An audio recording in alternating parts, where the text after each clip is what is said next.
kila kitu mnakifanya ninyi. That is the best practice ambayo kwa kweli imeonyeshwa na wanafunzi wa journalism. Mungu awasimamie sana vijana.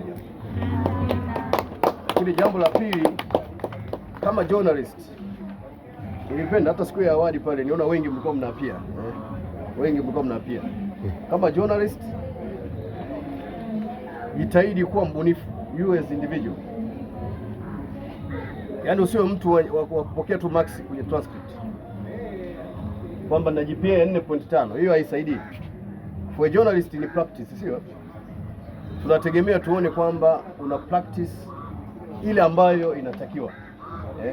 Nimejitahidi kuongea kwa watu wachache hapa. Unasoma hapa, shughulika huku, usiwe mvivu. Lakini jiattach na vyombo vingine vya nje huko, sio? Hizo Radio Shamba FM nini ndio mnatakiwa ninyi mwe mnazishughulikia sasa kule. Maana hatuna chuo kikuu kingine ambacho kinaofa hizo program hapa, sio?